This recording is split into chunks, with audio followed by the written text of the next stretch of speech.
here working from home, like a lot of people are, and it's like I got the blinds closed. It's like a casino. It could be 6 o'clock at night. It could be 5 in the morning. I have no idea. It could be a casino. Oh my No. gosh.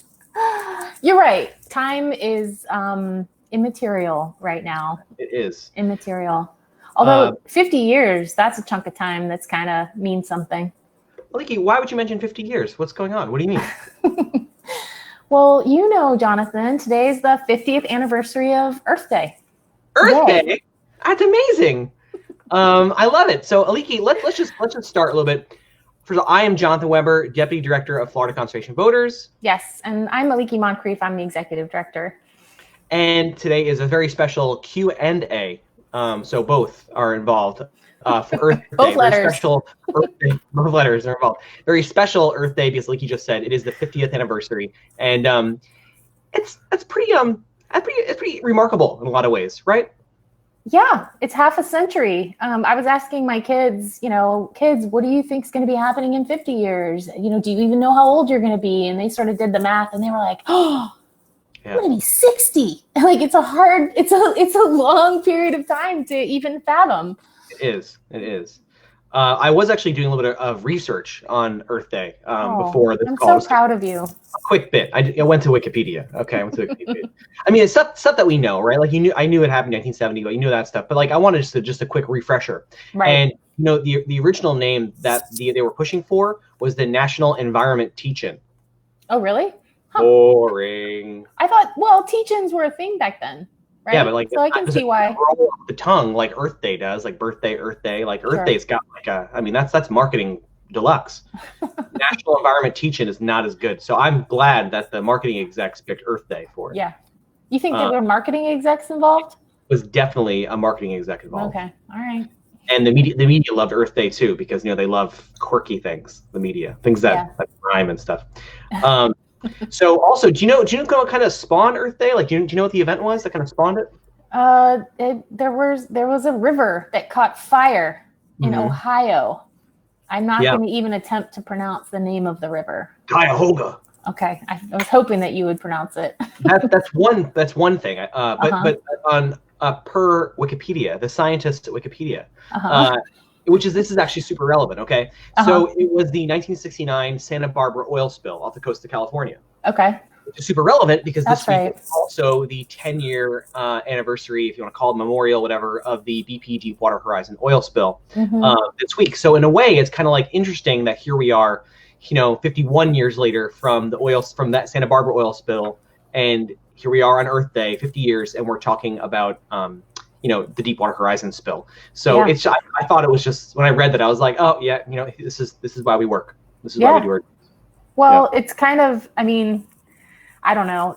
History repeats itself too, right? Like that was a moment when that oil spill was a moment when people realized how incredibly destructive oil extraction is.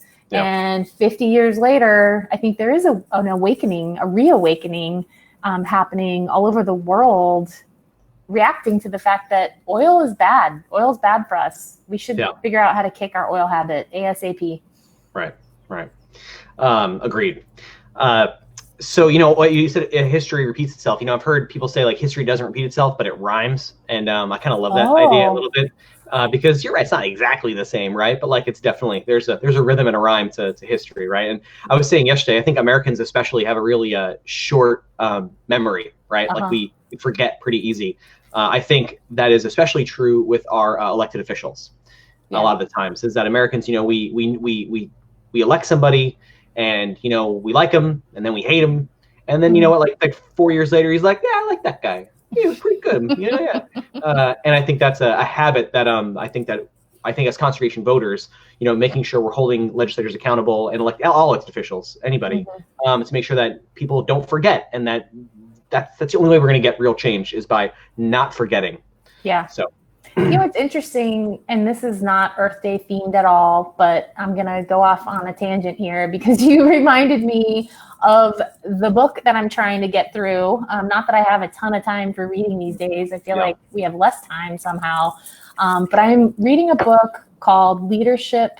Well, I'm reading two books. I'm reading the FCV Book Club book, Florida, and we do have a book club tomorrow night. So I will make people angry if I don't mention that. But I'm reading this other book called Leadership in Turbulent Times, and it goes through the presidencies of Abraham Lincoln, Teddy Roosevelt, FDR, and Lyndon Johnson. And yesterday, literally, I just read a page that was talking about this memory issue that you raised in terms of like Americans and how quickly we forget in terms of elections. And the point that it made was simply that we were talking about the book was talking about FDR getting elected after the Great Depression, and how when there is a crisis, that is a moment when Americans are keenly aware and keenly focused in on the character and the leadership of the person or people that they elect to higher office. Whereas when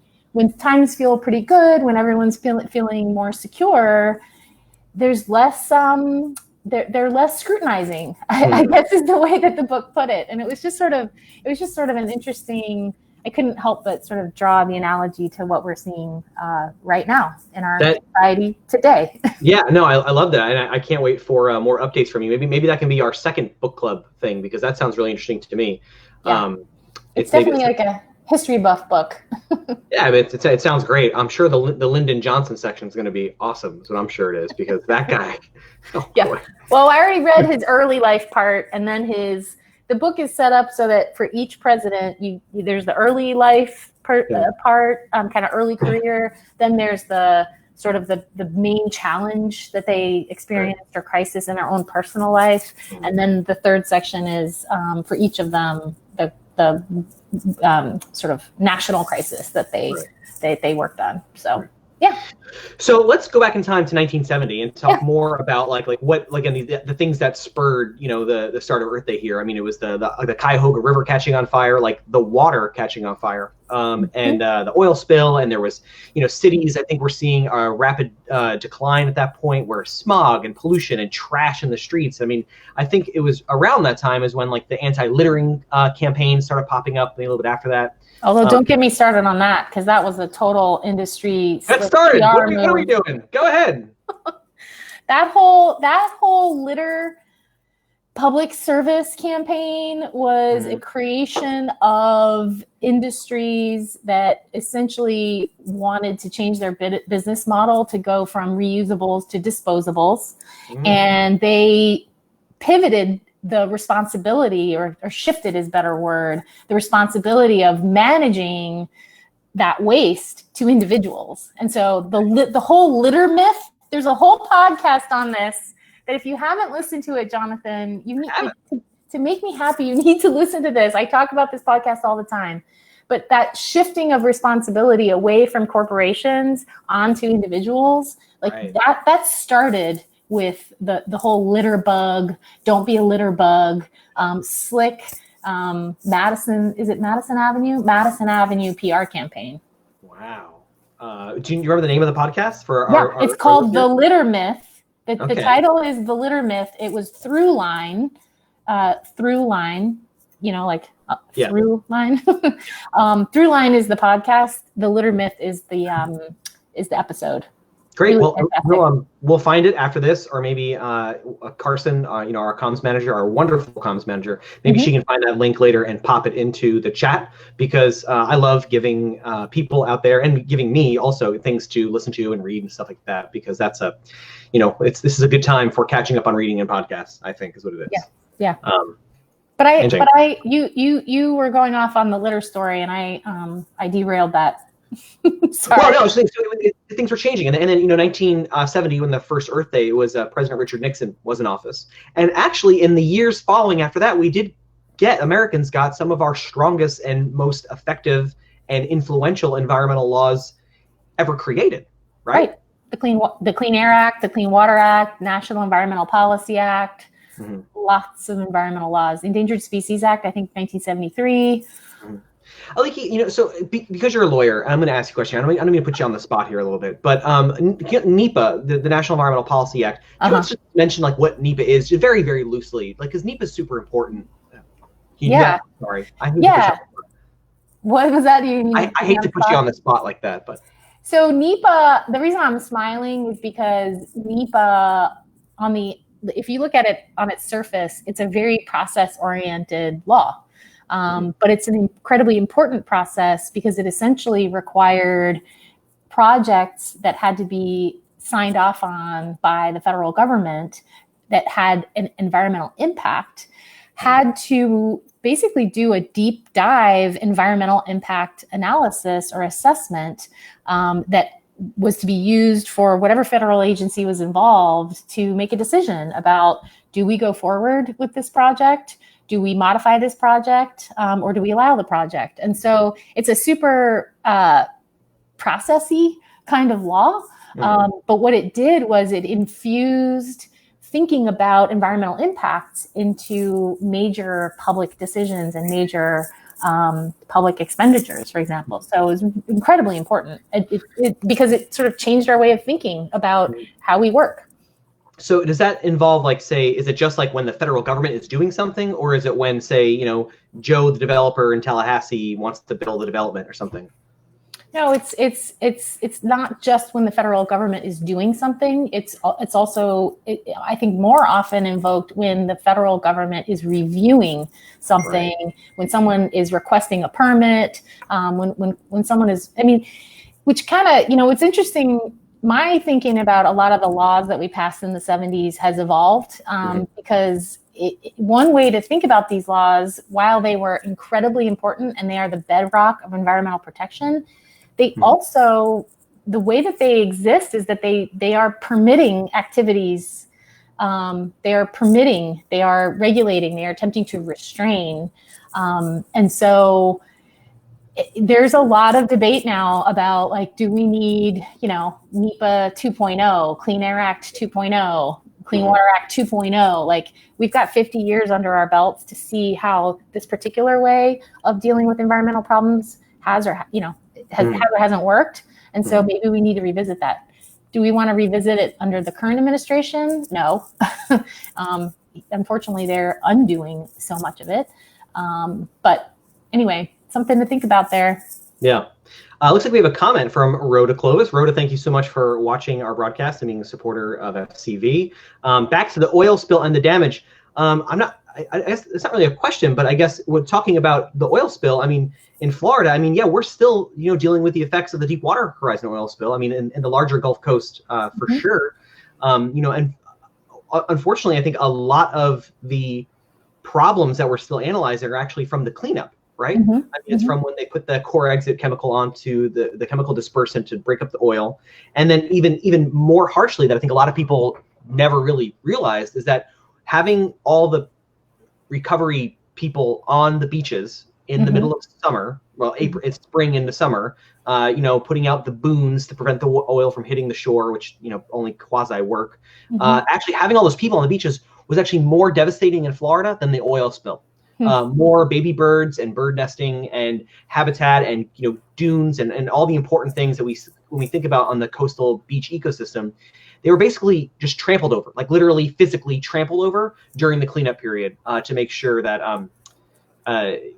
to protect from the oil potentially hitting the shores, which we know the oil did hit in a couple beaches. And actually, I think they found it as far east as St. Joe, which is your favorite place in Florida. It is my favorite. That's my favorite state park. You're right.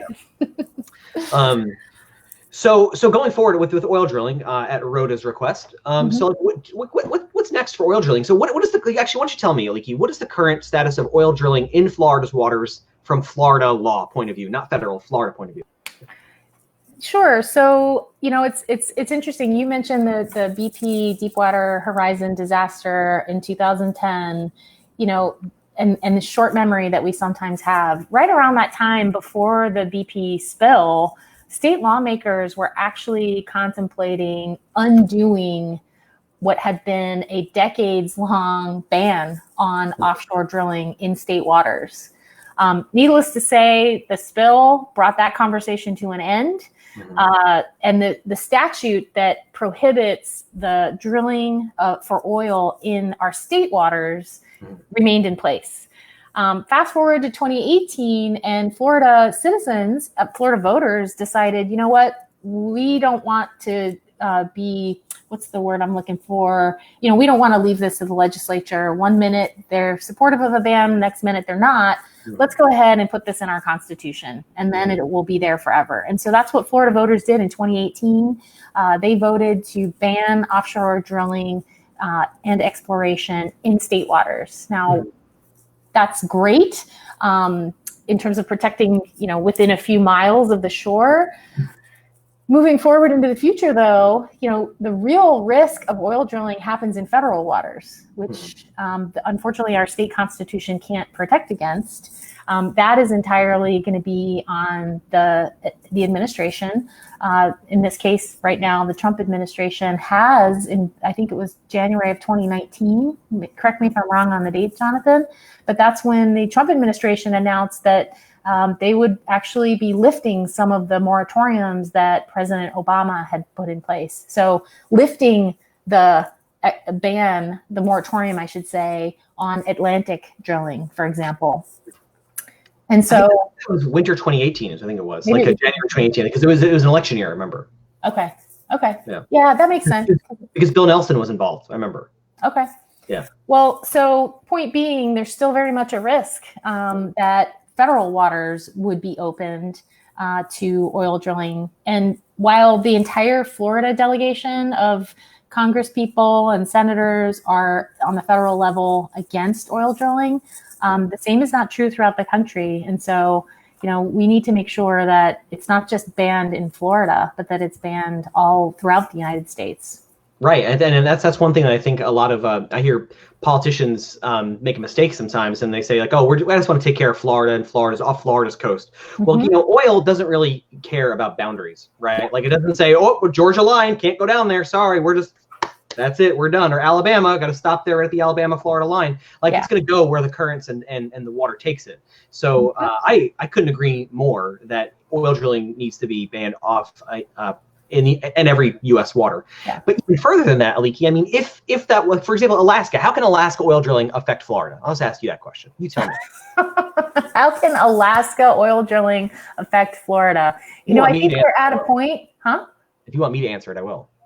Oh, I want to hear what you have to say, but I was just going to react in terms of how does what happens in Alaska affect what happens in Florida? Same thing. How does what happens in Florida affect what happens in Alaska or anywhere else in the world? We're at a point in our existence where we absolutely just need to get off fossil fuels. Like we should have learned that lesson by now. And the keep it in the ground movement, I think, has been growing. And we need to. It's the appeal of it is really simple. We need to keep it in the ground. That's all. It's simple. But what was your answer, Jonathan? That's exactly what I was going to say. Yeah, I mean, I couldn't agree more. Is that we're post offshore oil drilling, I believe, or we should be phasing that out like right now. Yeah. Yeah. Okay, so we got another question. Yeah. Go ahead. You got it. Jinx. So Thomas Bauer is asking if the coronavirus might affect Florida Forever funding.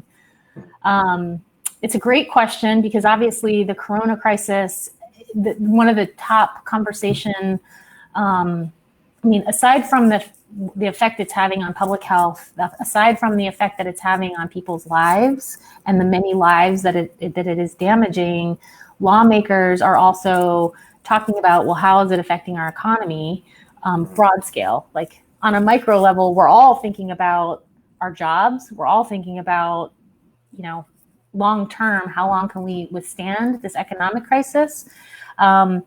There's been a lot of back and forth about whether there will be a special session. Right now, the law that the legislature passed, the budget that the legislature passed, has $100 million for Florida Forever. I have not heard, Jonathan, you tell me if you've heard any different. I have not heard any legislators specifically talking about dipping into that Florida Forever money in order to address the corona crisis. And I think what we don't know is whether they will call a special session. I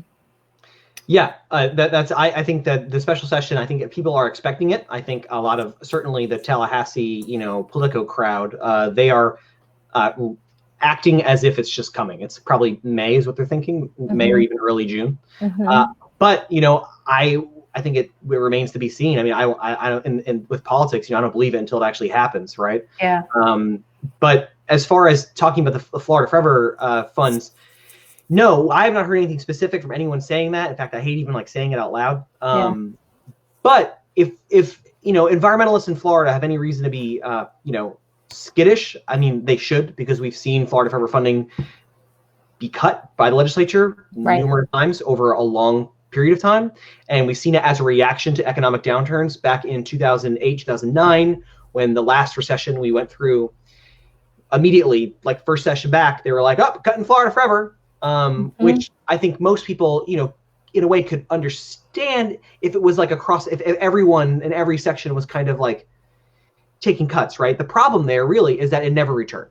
The funding still to this day has never been restored to what it was pre-recession. Which is why, I mean, I mean, we talked about what was the impetus for Earth Day. Well, the impetus for the Water and Land Conservation Amendment in 2014 was that cut in funding to Florida Forever that you just talked about. Right. So hopefully we won't see, you can follow FCV's page. As soon as the special session is called, we'll be all over it. You'll hear from us, and we'll be definitely, actually, now I think about it, I don't know how we're going to be able to like work at the Capitol. Like who knows, like what's going to happen? Because if we're still under quarantine, like what are we going to do? Like how is that? I don't even know. So that's kind of a brave new world of lobbying, I think, there. But anyway, we did get another question here from our friend Jennifer Hecker. Hello, Jennifer. Yeah. We need to make sure with all the COVID hand washing, we link it to protecting our water. Clean, sufficient fresh water is a public health necessity. Absolutely. I mean, we couldn't agree more. And on top of that, water is one of those life-sustaining things that people also should have access to, especially in the midst of a global pandemic like the corona crisis. So we've actually joined up with our friends at Food and Water Watch and a number of other organizations. You know better than I do, Jonathan, how many have signed on, calling on the governor, I believe, to issue a moratorium on any water utility cutoffs. Now's not the time for people to lose their water. Right. I mean, how terrible would that be? And that plays right into the campaign that we're working on that maybe people who have seen in our emails or on our Facebook page. We've been sharing it a bunch. We're calling it Keep the Lights On. And that is, we're asking Governor DeSantis to please issue a statewide moratorium on all of the utilities, of which there are more than I ever could have imagined, actually. Like I knew there was a lot, but now seeing the actual list of how many power utilities there are, it's a whole bunch. It's a whole bunch. I mean, at the same time, there are 4 that power 75% of Florida. Right. So it is a whole bunch, but there are 4 mega utilities that provide most of the power to our state. And asking them to discontinue power shutoffs, like no more disconnects until the crisis is over, and also to waive all the late fees that are coming from that, and certainly reconnection fees. Anything that's happened since essentially the state of emergency was declared on March 9th. Because in this weird time we're in, where we're stuck in our houses and we have to make sure we're clean and we have to make sure we have lights on and that we're feeding our families, doing what we can to give families some level of comfort, knowing that they're going to have water and power throughout this crisis. I mean, it seems like a basic essential that we can do. Yeah, pretty much. Yeah. You know what though? So there's more interest in the comment, not to, ping pong too much here. But Deborah Green raises a really good point about Florida Forever, and it's something that I've observed myself. Deborah notes that more and more people are spending time outside, in places that are open, and obviously not all places are open, and that is kind of a ray of it does give me hope because I think it is a very clear demonstration of how important our parks are. People want to be outside. People want to get on their bikes. People want to experience nature. And especially when we're in this incredibly stressful time, the fact that being in nature is a go-to for so many people really underscores how incredibly important our conservation programs like Florida Forever, like the Florida Community Trust, which is the local parks part of Florida Forever. It really underscores how incredibly important this money is, Florida Forever money. And, a few 100 million. Hopefully we'll get it to 300 million. If we keep, working as hard as we're working, we want 300 million a year for Florida forever. Mm-hmm. That is it's such a drop in the bucket. It's such a small investment for I'm not a finance person, but that rate of, what is it? Return on investment, the ROI, mm-hmm. The ROI on Florida forever is incredible. So anyway, thank you, Deborah, for mentioning that. I think that's a really good point. More and more people are showing that they care about our parks, and it's an incredible resource that we can't afford to underfund. Jennifer Hecker noted, and I think this is another really great point, and it goes back to, was it Thomas? Let's see. Thomas's question about Florida Forever funding. The governor moved full speed ahead with $450 million in tax cuts for corporations. I think it was 500. I'm sorry. It was 540. Sorry, I'm flipping the numbers. It was 540 million.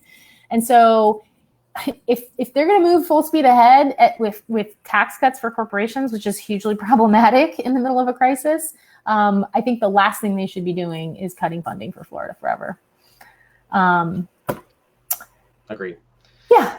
Getting outside, I think, during this time as much as we can, obviously it's in the most safe and smart, with all the rules and regulations way that we can. Mm-hmm. Enjoying time outdoors, I think is a wonderful way to kind of relieve a little bit of the tension that I think we all feel in this current time. Certainly, I've spent more time in my backyard the past month than I have in I don't even know how long. Yeah. I take all my conference calls out there, and I'm working in the yard and stuff, and it feels good, and it's a stress reliever for me. So getting outside, we should all be doing it as much as possible within reason. Yeah, I'm a little bit there. I paused for a minute about doing this chat with you because I miss you, Jonathan. I miss everybody at FCV. The virtual connection is great, but it's not the same. Yeah. And I thought, I should do this call from outside. But this actually is sitting in front of a computer doing our work is it's like our new habitat now. Yeah.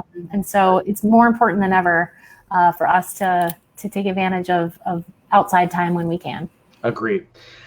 So let's see what we have next year on our little mini agenda we have. I think we're actually doing pretty good, but let's just talk about climate change just a little bit more, because it is kind of a massive issue. And so how do you feel about climate change as we enter the 2020 election? I mean, do you think is that going to play an issue, do you think, or what should conservation voters do to make sure it's an issue, do you think?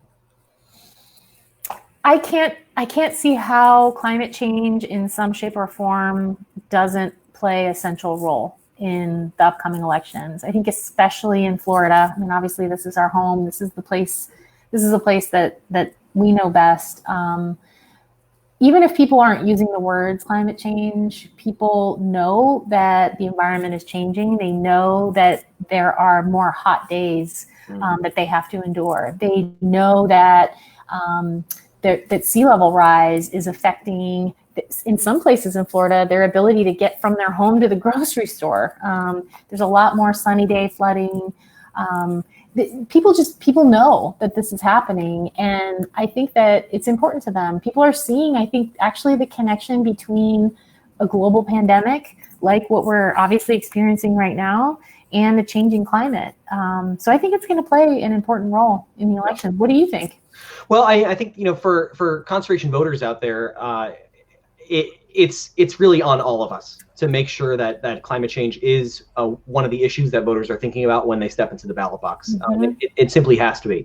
And one thing that I want to caution on, though, is that when we say climate change, it doesn't mean the same thing to everyone. And I want to be clear, when we say climate change and responding to climate change, it means two sides of the coin, which is one is resiliency, which is trying to make our communities stronger and more prepared to deal with sea level rise, things like that.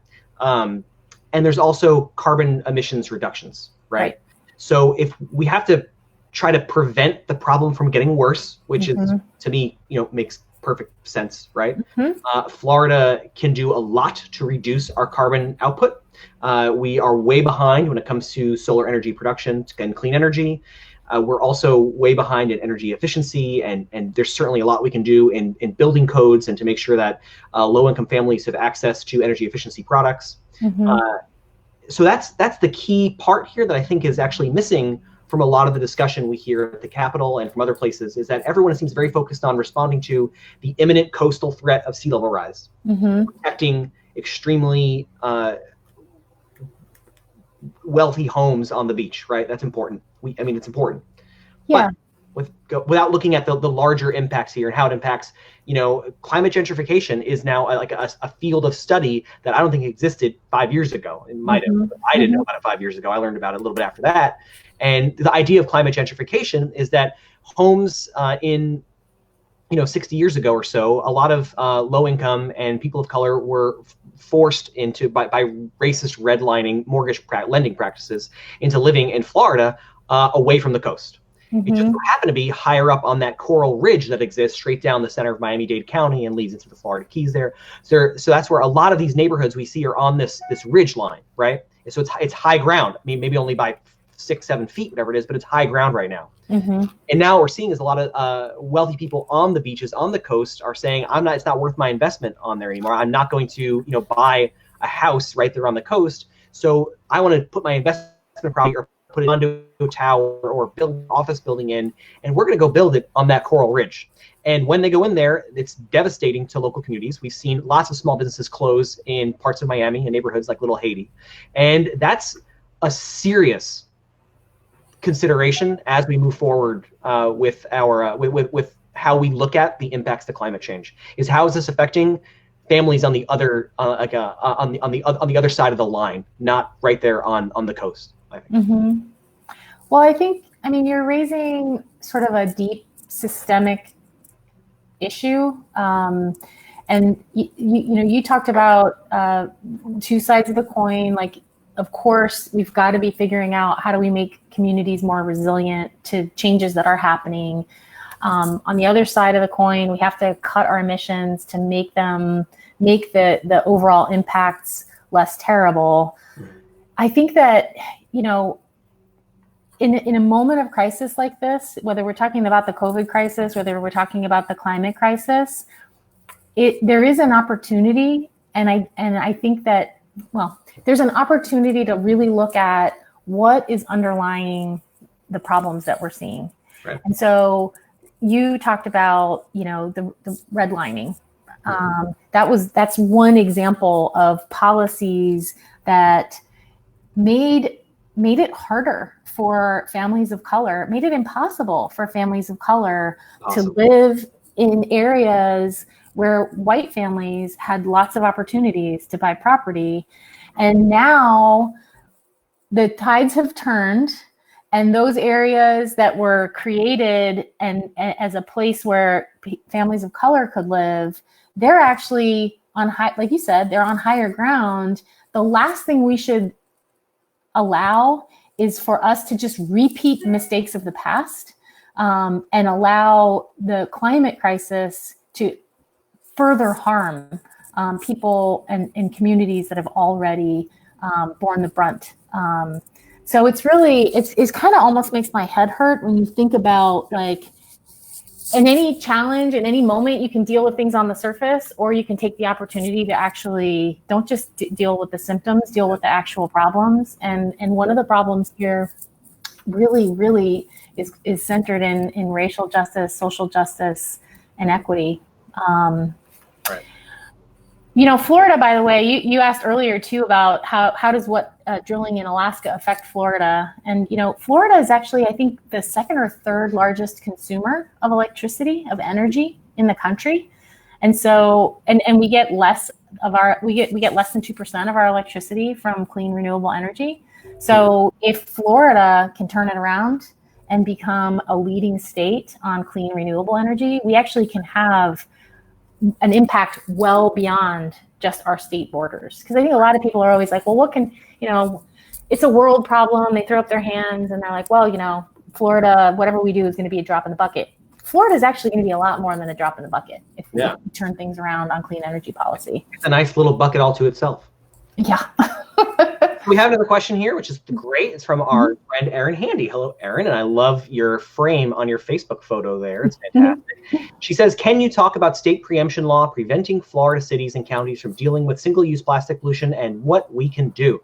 Aliki, I know you love preemption, so I'm going to let you talk about preemption. Yes, you have to have more. You have to do that in a more dripping with sarcasm kind of way in order to be. Preemption is it gets under my skin. It gets under a lot of our skins because when cities, you're going to know this phrase better. Like all politics is local or something like that. What is that? What's that phrase about? Like, yeah. I mean, the politicians, the lawmakers, the local lawmakers are the people who each and every one of us have much more access to. And in return, not in return, but on the flip side, they also have their finger on the pulse of what their community values are.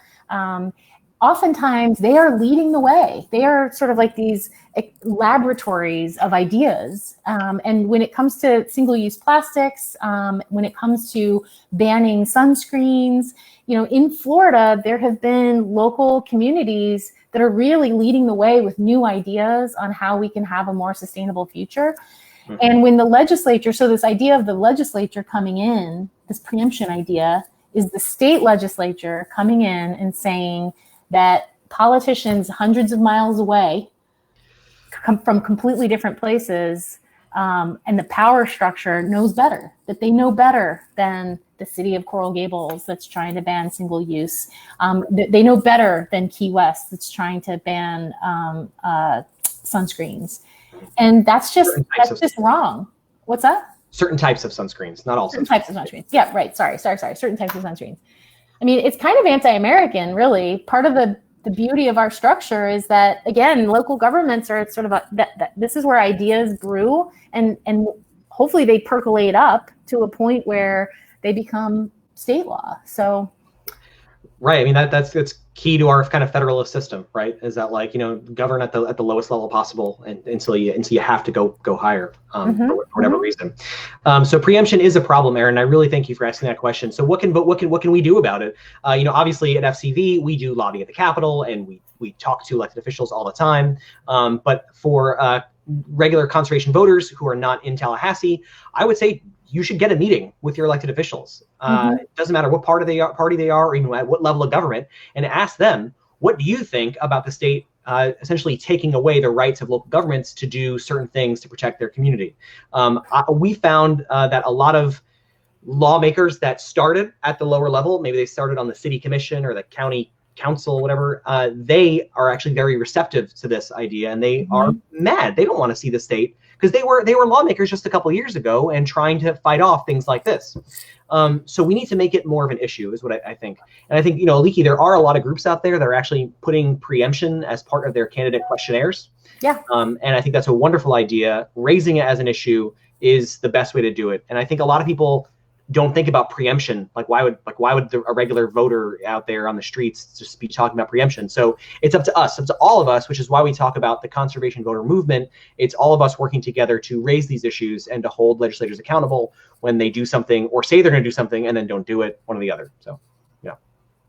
Cool. Absolutely. We got another question over here, but I know we are running out of time.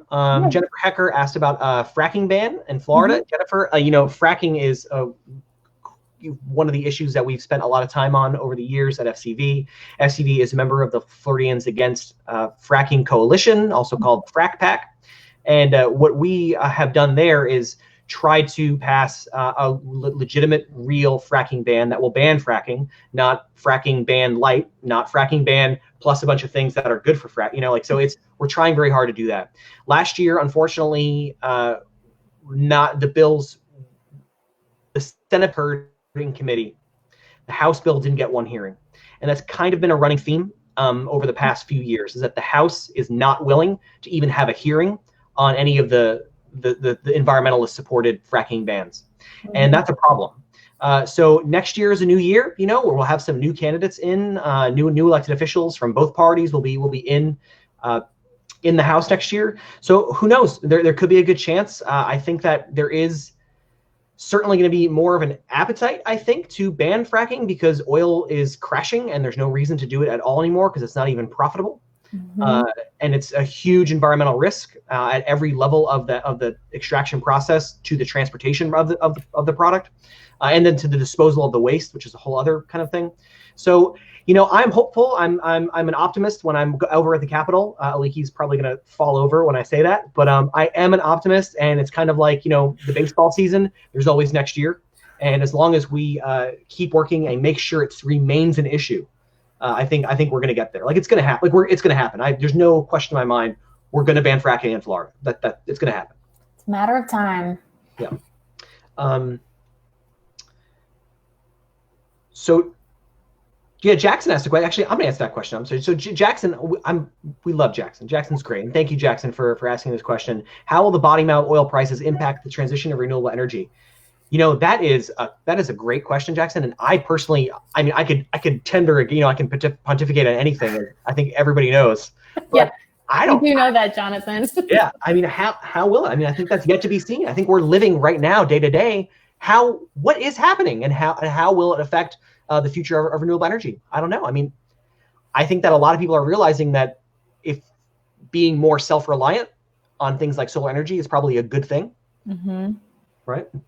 Well, it kind of goes to, and huge disclaimer here, like, I'm not an economist, Jonathan's not an economist, but it does, you and I were just talking about this yesterday, Jonathan, about how an economy built on oil, an economy that is so reliant, everything we do, everything we make, every inch we move, right, turns on oil. And so the bottoming out really, I don't know, I think in some ways this exposes the fact that we have too many eggs in the oil basket.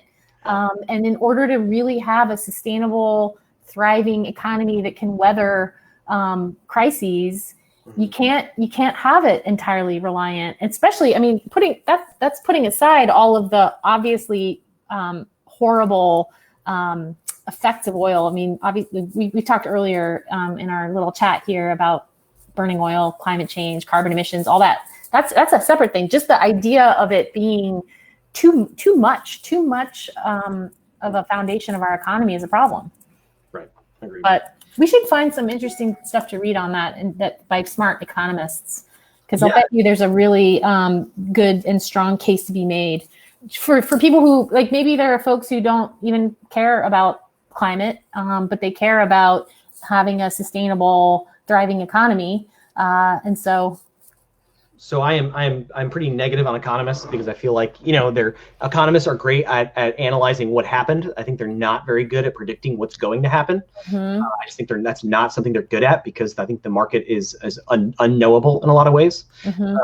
And actually, so I had a professor in college, and I think this is brilliant. He said, if you ever meet an economist and you want to know if they're good or not, he said, go look at their car out in the parking lot. And if they're driving an old jalopy that can get them around from point A to point B, trust that guy. Don't trust the one driving the Mercedes or the BMW, because they don't actually understand the value of money. And I was like, I like this. You're a genius.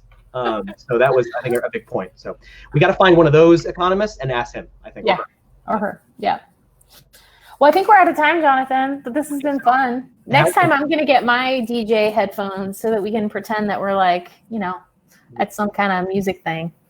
Some kind of music thing. My favorite. I don't know. I don't know what are those called? Concerts or something like that? I don't know what it's called. All right. Well, thank you all so much. Again, if you have any other questions or anything, pop them into the chat. We'll try to answer them just in Facebook, down the road. And of course, from the bottom of our hearts, I'm sure I can speak for Aliki when I say this. We appreciate every single one of you. We are grateful for our supporters, and we wish nothing but health and happiness as we all together kind of get through this kind of strange moment in our shared history. So thank you all. Absolutely. 100%. Thank you, everybody. Bye, Aliki.